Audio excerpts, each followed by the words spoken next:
Hola, buenas tardes a todos, bienvenidos a una nueva charla. Entonces vamos a dar comienzo a esta segunda parte de esta serie en la que estamos estudiando las antiguas herejías y modernas herejías, ¿no es cierto? Viendo cómo ellas se repiten hoy en día y cómo están volviendo a manifestarse en todas partes, que son exactamente las mismas de siempre. Hoy vamos a hablar acerca de otras varias. En primer lugar vamos a hablar acerca del docetismo. El docetismo constituye la herejía que niega la realidad carnal del cuerpo de Masías. Como podemos ver, esta es una herejía que ya estaba en la época de los apóstoles, ¿no es cierto? Que se quejaban de aquel que niega que vino en la carne, ¿no es cierto? Entonces ya estas cosas estaban. El docetismo forma parte, es un desprendimiento del gnosticismo. Hola Cristina, buenas tardes.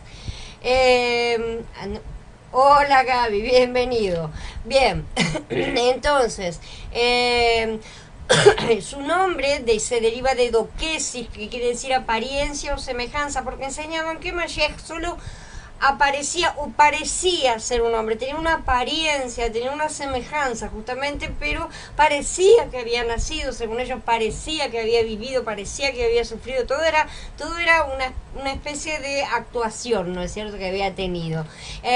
Algunos negaban completamente la realidad de la naturaleza humana de Mashiach, de punta a punta. Otros solamente negaban la realidad de que hubiera tenido un cuerpo humano, o del nacimiento, de la muerte. Había muchas, siempre hay muchas subdivisiones, ¿no es cierto?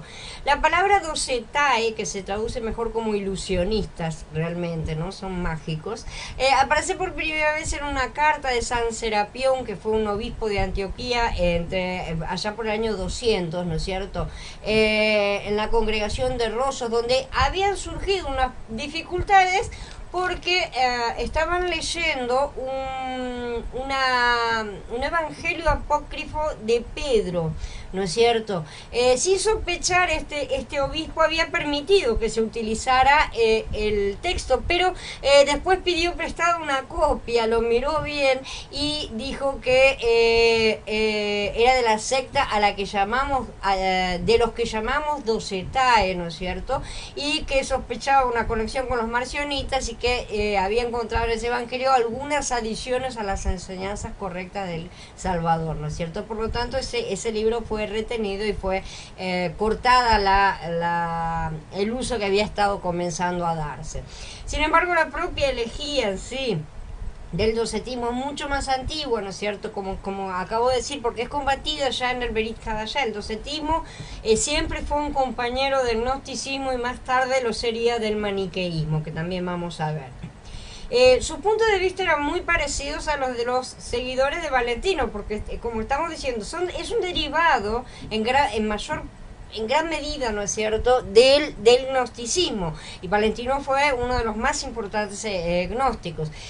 Según ellos, el ser primigenio, por así decir, es la semilla de una higuera, pequeña en tamaño pero infinita en poder, o sea, no tiene una relación con el tamaño, de la cual procedieron 3 eones, que son los árboles, hojas y frutos. Por eso ellos tienen ese árbol, ¿no es cierto?, siempre al que llaman el árbol de la vida, que no tiene nada que ver con el que he mencionado en las escrituras, y sin embargo al mismo tiempo tiene que ver porque todo sale de la misma mente retorcedora de Hasatán, ¿no es cierto? Estos eones se multiplicaron por 10, el número perfecto según dicen, y convirtiéndose en 30, ¿no es cierto? Estos 30 eones juntos hicieron fructificar a uno de ellos, del cual procedió el Salvador, ¿no es cierto? O sea, todos ellos inseminaron, por así decir, todos juntos a Sofía, ¿no es cierto?, que tuvo al Salvador, que es el Cristo en cuanto a sus nombres, ¿no es cierto?, que se supone es una perfecta representación de lo que ellos llaman el Dios Altísimo. Hola Paula y David. Entonces, la tarea del Salvador sería impedir que sigan, que continúen las transmisiones de las almas de cuerpo a cuerpo, ¿sí? Que es la tarea del gran arconte, al que ellos llaman el creador del mundo. Este es el demiurgo, según ellos, ¿no es cierto? Ahora vean de dónde sale la idea, ¿no es cierto?, de la transmigración de las almas. No es una cosa, está allá en el lejano oriente y nada más, no. Es una cosa que se adentró muchísimo más. Persia siempre estuvo en el medio de las cosas, en el contacto, y esos fueron los lugares centrales donde se generaron todo este tipo de pensamientos, ¿no es cierto? Y fueron completamente siempre adoptados y filosofados, agrandados y modificados por todo el helenismo, ¿no es cierto? Entonces, ellos pensaban que El Salvador tenía que impedir que las almas continuaran pasándose de cuerpo a cuerpo, porque según ellos el demiurgo no es el verdadero creador, por lo tanto no puede crear materia, por lo tanto lo único que puede hacer es usar materia que ya esté creada. Entonces, ¿qué hace? Agarra el alma de un muerto y la mete en otro y dice, he creado uno nuevo. Esa es la idea que ellos tienen, ¿no es cierto?, de este demiurgo. Hola Gina, buenas tardes. Entonces, esa es más o menos la idea básica, ¿no es cierto? Este Salvador entra en el mundo oscuro, ¿no es cierto? Un malaj anuncia la buena nueva a Miriam, todo según la versión de los docetistas, ¿no es cierto? Nació, entonces se hizo todo lo que está escrito sobre él en los evangelios, esa parte la aceptan, ¿no es cierto?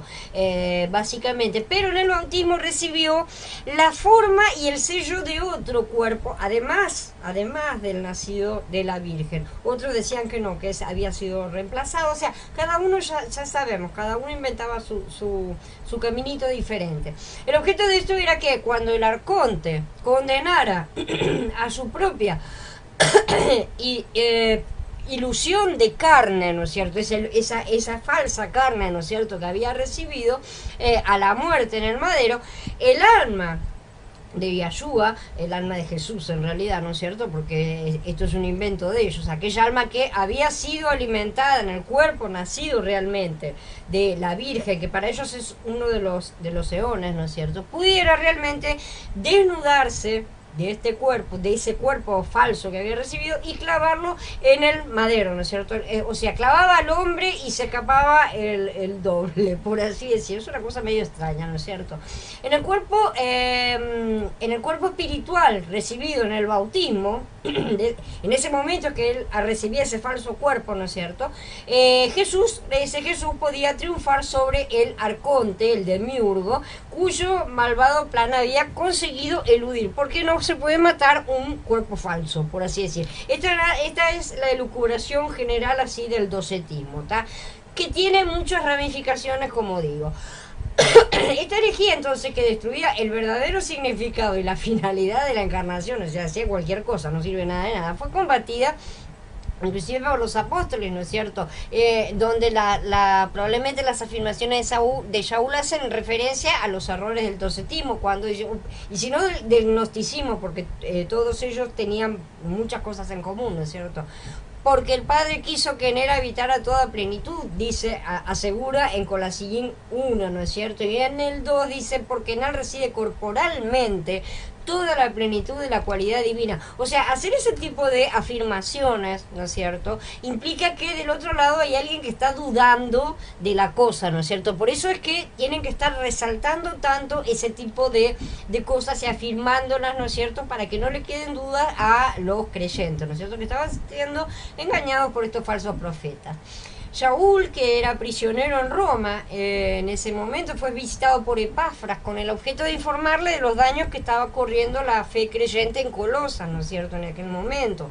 Peligro no estaba solamente en poner en duda la divinidad de Mashiach, sino en no dar la realidad exacta a la naturaleza humana y a su muerte y sacrificio de sangre. Él tenía que ser Elohim perfecto y hombre perfecto. Esto lo vamos a ver un poquito más adelante. Ahora solamente estamos presentando todos estos errores. Después los vamos a refutar a todos, ¿no es cierto?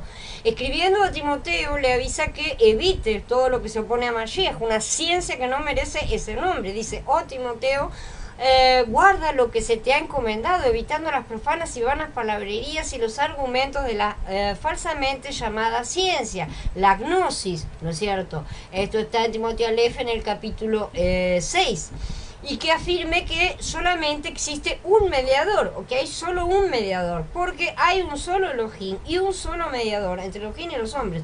Y Yahshua el Mashiach, hombre, quien se dio a sí mismo el rescate de todos, de lo cual se dio testimonio a su debido tiempo.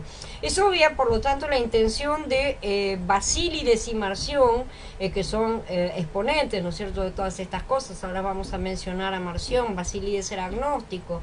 Marción genera justamente el marcionismo, ¿no es cierto?, que es una de estas ramas que ahora vamos a estudiar a continuación. Y todos ellos rechazaban de plano todas las epístolas de Shaul en el Beri Hadashat. No querían saber nada con Shaul, ¿no es cierto? Sin duda también Yahanan se refiere a esta herejía, o al menos así le pareció a Dionisio de Alejandría, ¿no es cierto? Y a Tertuliano también, que dicen lo que existía desde el principio, lo que hemos visto, lo que hemos oído, lo que hemos visto con nuestros ojos, lo que contemplamos y palparon nuestras manos tocante al verbo de vida. Perdón, estoy leyendo a Yahanan, ¿no es cierto?, que estaba aclarando justamente estas cosas.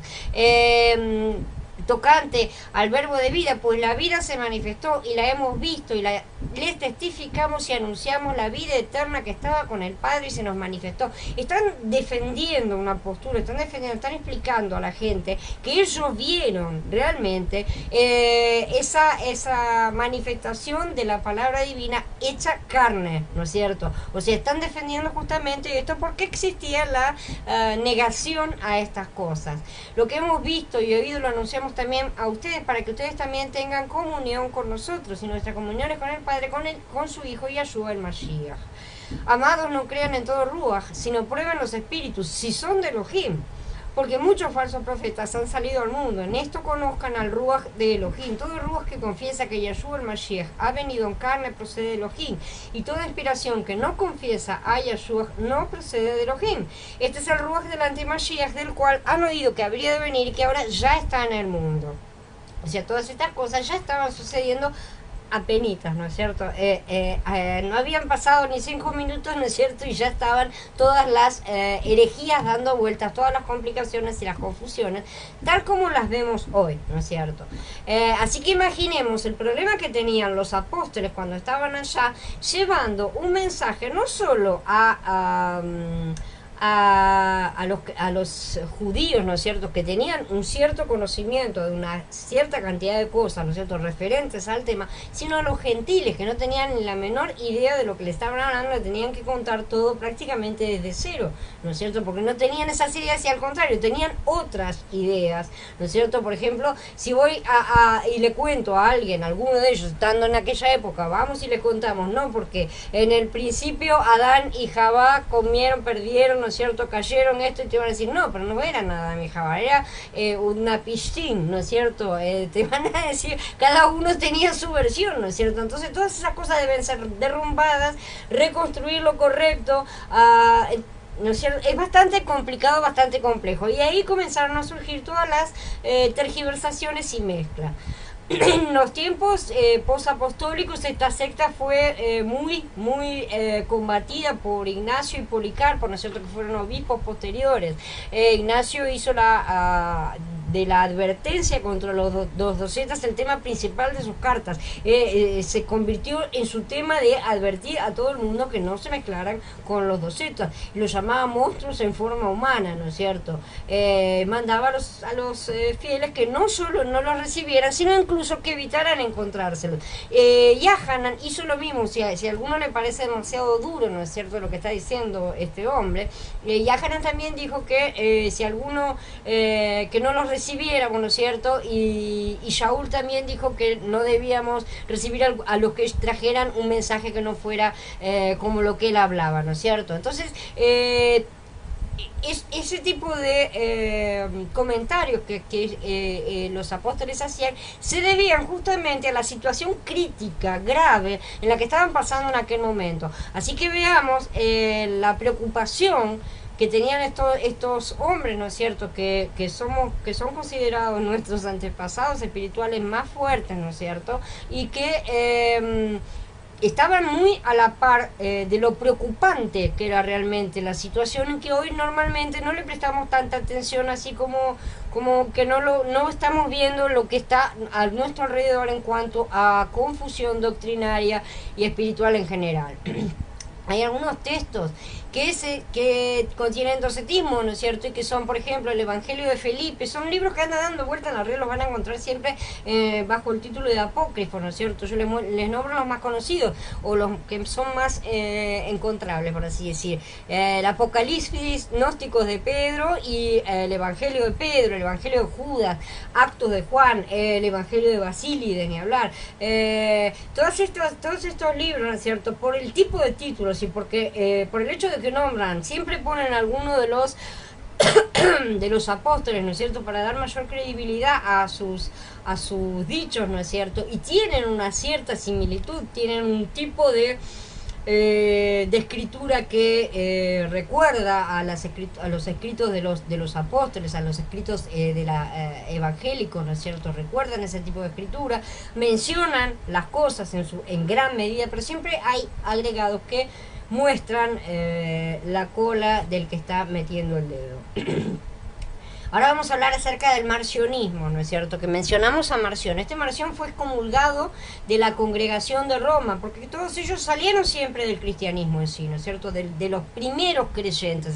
Todavía no estaba siquiera formado el cuerpo completamente, todavía no era la iglesia católica en sí, estaba todo en formulación, ¿no es cierto? Y entonces Marción fue y creó su propia congregación. Su influencia duró hasta el siglo V, pero estamos hablando de su influencia en el momento histórico, ¿no es cierto? Como vemos, toda esta influencia continuó a lo largo de los siglos.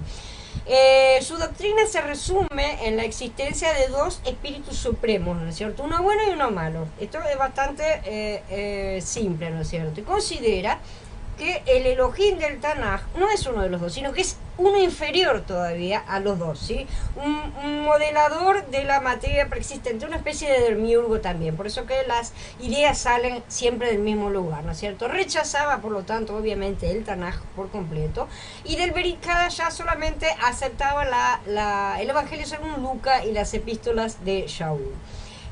Marción fue un gran adepto de Shaul, al contrario de otros, o sea que ya vemos cómo estaban todos, ¿no es cierto? Cada uno agarraba lo que mejor le gustaba. Pero como griego no entendía que el cristianismo mantuviera una conexión judía, él pensaba que tenía que estar cortado y se acabó, ¿no es cierto? O sea, la teología del reemplazo ya estaba en aquella época. Consideraba que la versión de los 70 no era auténtica, ¿no es cierto?, la Septuaginta, y que no tenía autoridad alguna, y era la más utilizada en la época porque fue la que se utilizaba en un medio completamente helenizado como el que vivían todos, donde la gran mayoría como idioma común usaban al griego. Hola Katy, no, se me cortó la luz hoy, por eso es que arrancamos tarde. Bienvenida. Entonces, perdón, sí, me salí. A ver. Era también partidario de una cosmología y una teología que contraponían un Dios bueno que vive en el cielo supremo, ¿no es cierto? Y un Dios justo, ¿no es cierto? Que es inferior al anterior. El Dios bueno es el Dios desconocido, y es el Dios desconocido ese que está siempre lejos y que nadie sabe exactamente, ¿no es cierto? El Anu de los Anunnaki, ¿no es cierto? Ese que nunca más aparece, ¿no es cierto? Es una especie de Dios primigenio, los creó todos y después se fue a pasear. Una cosa así más o menos es la idea. Y lo relacionaban ellos con el Dios desconocido, que también Shaul mencionó en las escrituras. Dice, porque estaba caminando, mirando sus santuarios, y también encontré un altar con la inscripción a un Dios desconocido. Por lo tanto, a ese que ustedes ya están adorando en ignorancia, este es al que yo les proclamo, dice en Hechos en el capítulo 17. Establecer este tipo de conexiones a la larga demostró ser un grave error, ¿no es cierto? No podemos tomar nada realmente del paganismo para hacer comprender las ideas a los paganos, ¿sí? Porque al final de cuentas ellos terminan mezclando las cosas, no se puede. Yahweh no se mezcla con ellos realmente, él no toma nada de las cosas paganas para limpiarlas o para ser transmitido él mismo. Él es completamente separado. ¿Qué hace con las cosas paganas? Las destruye por completo, lo sabemos. Entonces no podemos estar utilizando recursos que no corresponden para estar explicando cosas a la gente. Por ejemplo, como un ejemplo paralelo a esto, el hecho de usar el rock para atraer a los jóvenes no es una cosa viable en ese sentido de, bueno, este es un lenguaje o que van a entender o esto los va a enganchar y los va a hacer entrar, ¿no es cierto? A él no le interesa eso. O venís o no venís, así de simple, pero no vas a venir a tu manera, esa es la cosa. Entonces hay ciertas cosas que a la larga demostraron ser errores, ¿no es cierto? Shaul fue muy manipulado, no manipulado, sino manipulado posteriormente por muchos de estas sectas, desde los que lo odian y lo defenestran completamente, hasta los que lo adoptaron y lo tergiversaron totalmente también, ¿no es cierto? Sacan partes, usan pedacitos, entonces hay que estar completamente separados y cortar de plano con todas esas cosas. No se puede, no hay comunión entre la luz y las tinieblas, para nada. Según ellos, según Marción, el demiurgo es el creador y dueño del mundo y coincidiría con el Dios del Antiguo Testamento. Por eso Marción rechazó de plano, ¿no es cierto?, el Tanaj, porque aseguraba que el Tanaj hablaba de un Dios sangriento y vengativo que amaba sacrificio de sangre. ¿Ustedes escucharon esto alguna vez por las redes? Responsable de todos los males y las guerras, ¿no es cierto? Y propuso que el Dios creador no era el mismo que el Dios Padre de Jesús, ¿no es cierto? Como podemos ver, esta es una herejía que ha vuelto en nuestro día, está dando vueltas por todas partes, ¿no es cierto? Son muchos los que tienen la idea de que el Padre de Jesús no es el Elohim del Tanaj. Muchos que se dicen cristianos aseguran estas barbaridades, ¿no es cierto?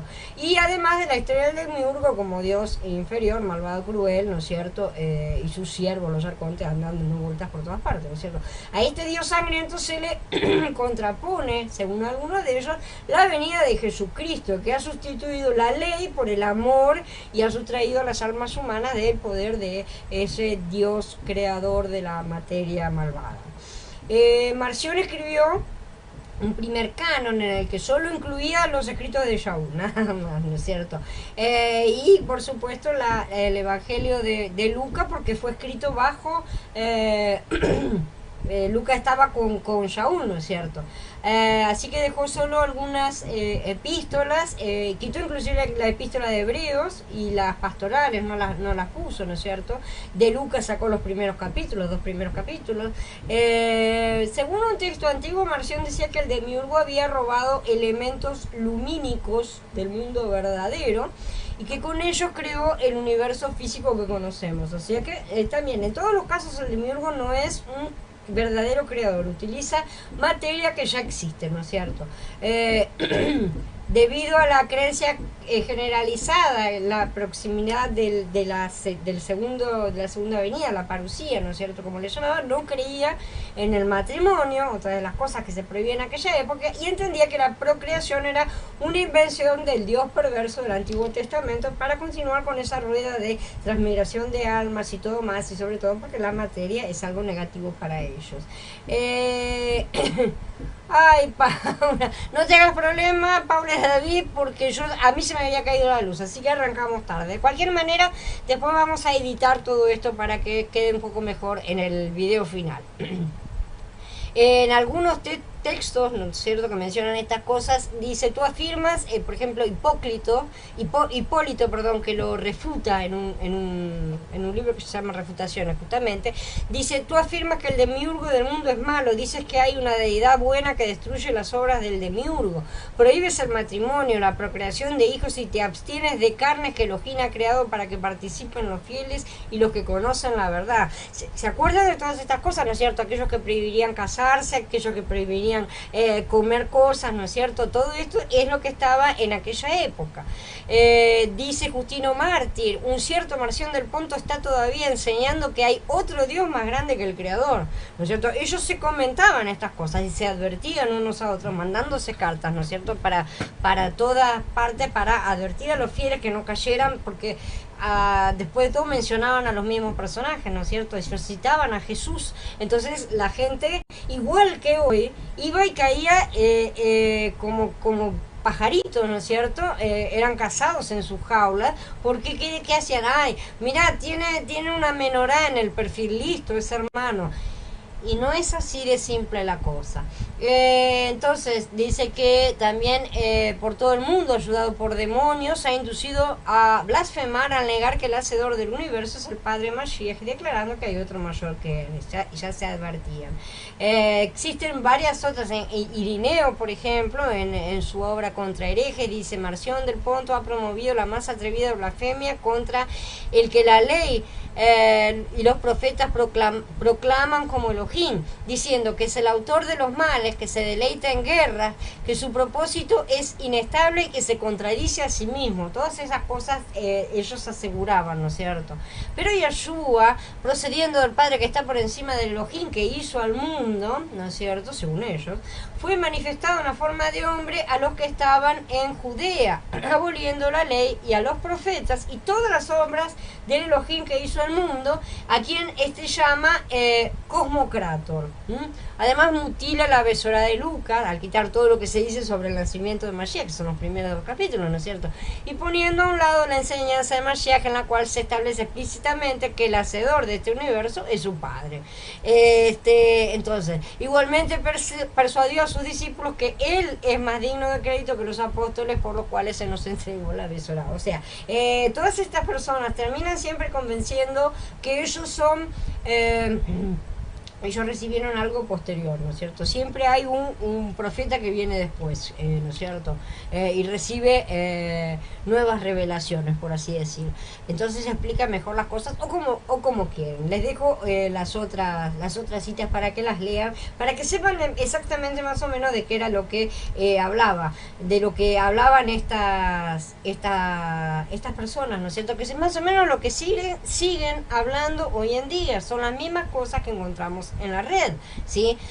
Solo que a las personas que jamás han leído verdaderamente las escrituras, todo esto les suena, sí, esto es bíblico, porque me hace acordar a la Biblia. Sí, está mencionada en la Biblia, pero no de esa manera, no tiene nada que ver con nada. Finalmente, cuando terminamos de ver todo lo que nos están diciendo, nos damos cuenta de que están hablando de otra cosa. El montanismo tiene como principal, su fundador fue Montano, justamente. Se originó una herejía originada en Frigia, que se difundió por el norte de África y Roma. Este movimiento se autodenominó la profecía, y también fue llamado la herejía de los frigios, ¿no es cierto? La herejía de los frigios, porque por sus detractores, obviamente.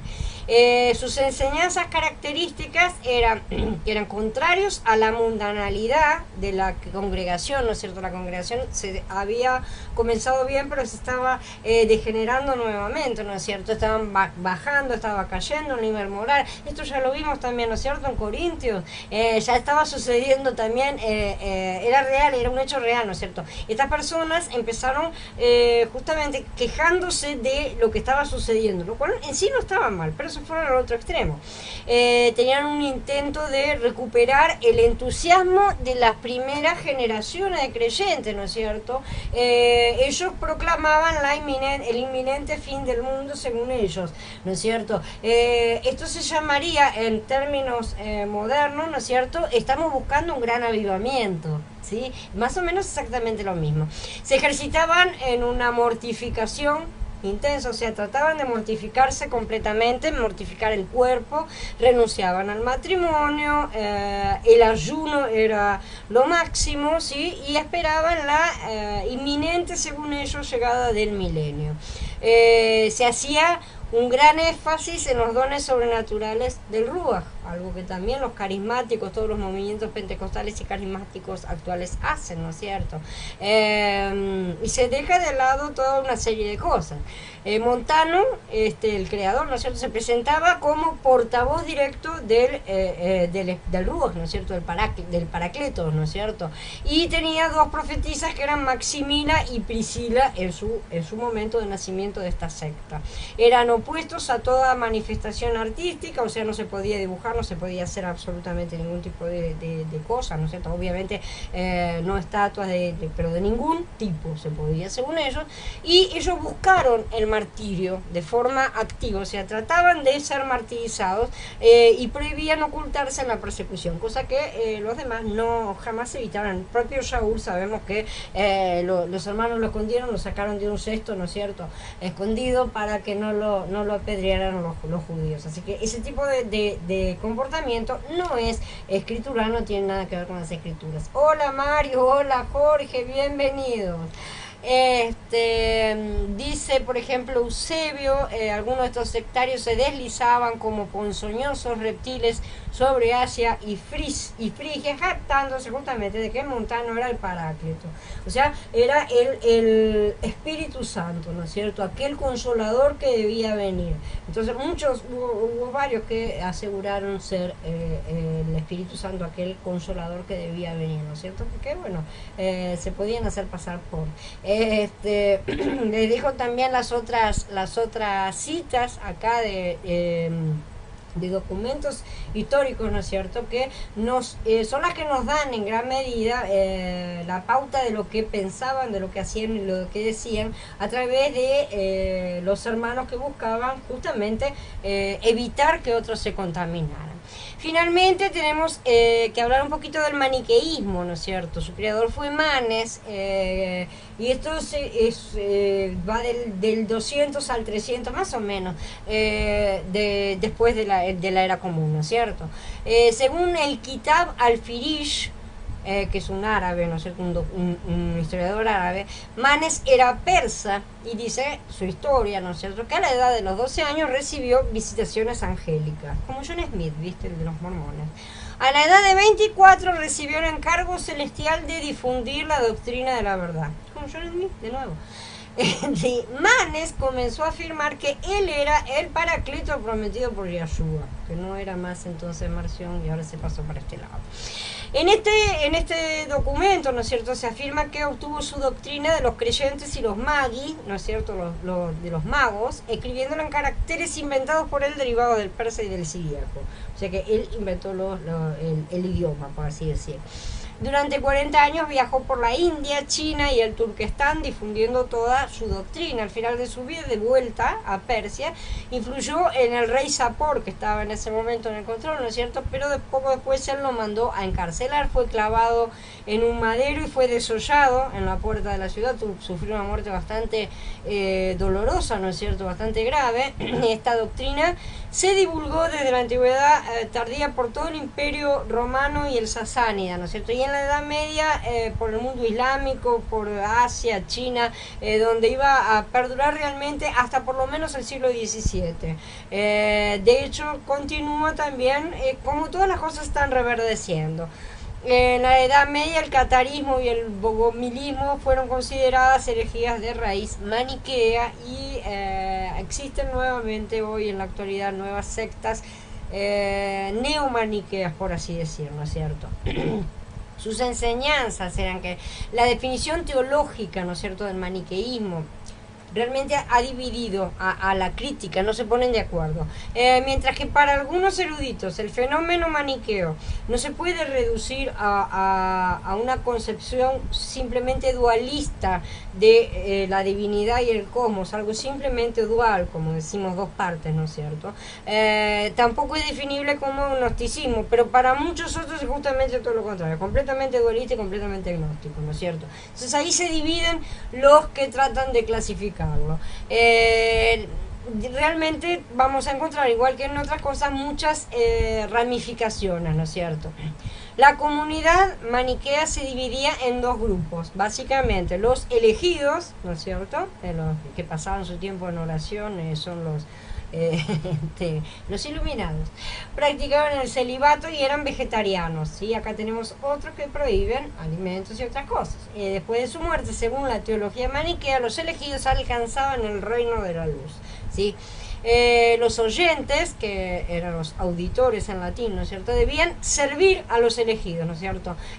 Podían contraer matrimonio, estos sí, los otros no, aunque les estaba desaconsejado tener hijos para no distraerse, ¿no es cierto? Practicaban ayuno todas las semanas y a su muerte esperaban reencarnarse en elegidos, o sea, todavía les quedaba una vida más. Para que el reino de la luz triunfara sobre las tinieblas, todos los elegidos y oyentes debían alcanzar el reino de la luz. Como podemos ver, acá tenemos los que creían en la transmigración de las almas y en la reencarnación, ¿no es cierto?, como algo que los hace avanzar, y los otros que creían que justamente eso era algo completamente negativo, malvado y causado por el demiurgo, ¿no es cierto?, que tenían que evitar esas cosas. O sea, no se ponían entre todos de acuerdo totalmente, y por eso había tanta confusión y tantas sectas diferentes, y algunas rechazaban una parte y otras rechazaban otra. Entonces, en realidad no era el triunfo en sí lo que buscaban los maniqueos, sino un retorno al estado original, ¿sí?, la separación del bien y del mal. Como el mal es indestructible, según ellos, la única forma de alcanzar el reino de la luz es huir de las tinieblas. Básicamente es vivir corriendo, ¿no es cierto? Manes enseña que hay dos sustancias del principio del mundo, la luz, que es Hormuz, así que si encuentran estas palabras, recuerden que más o menos memorizan como para decir, bueno, huyamos, y las tinieblas, Arimán, ¿no es cierto?, separadas la una de la otra. Arimán es el mal, siempre. Junto con la luz eterna subsisten la atmósfera y la tierra, no la que nosotros conocemos, sino las ideales, según ellos, ¿sí? De cada una de las sustancias originales emanan ciertos eones, y acá nuevamente vuelven a surgir esas entidades inventadas por ellos, ¿no es cierto?, que nadie nunca vio ni nadie nunca supo, pero bueno, ellos inventan y se cruzan entre ellos, tienen hijos, se producen cosas. Manes sostuvo, según Alejandro de Licópoli, Manes sostuvo que hay dos sustancias, Elohim, o sea, Dios, y la materia, siendo Dios bueno y la materia mala, y sobrepasando la bondad de Elohim a la maldad de la materia. O sea, a la larga siempre Dios gana, según esto, ¿no es cierto? Y del conflicto entre el reino de la luz y el reino de las tinieblas resulta el orden de cosas donde nosotros estamos viviendo. Nosotros estamos en el medio de ese caos. Del reino de las tinieblas surge Hasatán, un ser terrible que destruye, que asola todo para oponerse a Hasatán, ¿no es cierto? El rey del paraíso de la luz emana al hombre primordial, ¿no es cierto?, un eón divino, según ellos, ¿no es cierto?, al cual le encomienda luchar contra las tinieblas. Entre ambos se establece un combate cósmico, ¿no es cierto? Esta es la lucha del bien y del mal, que está en tantos lugares representada. De la unión sexual de varios eones de tinieblas surge el primer hombre, que es Adán, según ellos, ¿no es cierto?, varón y mujer, que originalmente después se separa, y de la segunda copulación de estos eones de las tinieblas nace Jabá, ¿sí? O sea que estos son los que promueven la historia de Lilith, básicamente, ¿sí? Ambos son productos de los demonios y destinados por la propagación de la raza a ser prisioneros de las tinieblas y no a ser salvos ni nada por el estilo. El concepto de Jesús como Dios es manifestado en carne, ¿no es cierto? Era una abominación judía para Manes directamente, no era algo probable, y los judíos también lo rechazan, así que ahí se ve la falta de comprensión total de todos los valores de todos, ¿no es cierto? El hombre, según él, se salvaba por medio de un riguroso ascetismo, o sea, subyugar todos los malos deseos, la avaricia, la codicia, la lujuria, abstenerse de vino, de comer carne, que no sabemos por qué siempre la ponen como mala, ¿no es cierto? Abstención de relaciones sexuales, de todo, ¿no es cierto? Abstenerse básicamente, y la observancia de ciertas ceremonias, ¿no es cierto?, propias de su secta. a la muerte los perfectos, los que han alcanzado la perfección, son trasladados al reino de luz y liberados finalmente de las tinieblas. Los oyentes ya sabemos que esperaban reencarnar y pasar esa vida, pero mientras tanto tenían que pasar por un periodo de tormento. Y los pecadores quedan en poder de las tinieblas. Así que, bueno, esto hemos visto más o menos por encima todas. Hola, Bel, que buenas tardes. Estas herejías, ¿no es cierto? Todavía hay más, tenemos que ver más herejías. A pesar de todo, hay unas cuantas más todavía. Son variantes, ¿no es cierto? Pero como podemos ver, todas estas cosas en aquella época están todavía en nuestra época. Así que no estamos hablando de nada histórico, no estamos estudiando realmente historia en sí. Porque si no tendríamos que estudiar bastante más. Yo lo estoy tomando muy por encima, solamente para que sepamos y conozcamos todas estas cosas, porque estas teorías, estas doctrinas, están empezando a influenciar muchísimas mentes de muchas personas hoy, de la actualidad, creyentes que no tienen en fijo las bases, y por eso están cayendo en las garras de todos estos falsos profetas. Así que nosotros necesitamos aprender a discernir, a distinguir en medio de una conversa de manera rápida y clara, precisa, si lo que nos están diciendo proviene de las escrituras o proviene de la mente afiebrada de las personas, ¿no es cierto? Que en su mayoría lamentablemente viene por ese lado. Habiendo terminado, te quedo a disposición de ustedes para que me hagan las preguntas que necesiten, comentarios. Yo sé que estos temas no son los más divertidos, por así decir, pero sin las bases no podemos avanzar y no vamos a entender lo que viene a continuación. De manera que estas cosas son necesarias. Además que son necesarias por nuestra tarea de atalayas, ¿no es cierto? Que es deber nuestro advertir a todos. Así que en ese sentido necesitamos ser primeramente advertidos y ver cómo son esas cosas para explicarlas. Si nadie tiene preguntas, entonces doy por encerrada la charla. Mañana no, yo sigo preparando, estoy trabajando bastante duro con el tema de Shemot para arrancar la semana que viene, así que mañana no hay charla, pero pasado mañana seguimos con esta. Si Abba permite, y oramos todos para amarrar al acusador que nos está trabando y nos está poniendo traba sobre traba, no solamente en cuanto a dar estas charlas, sino a muchas cosas más. Yo he visto que está incomodando a muchos, de manera que necesitamos mucha oración.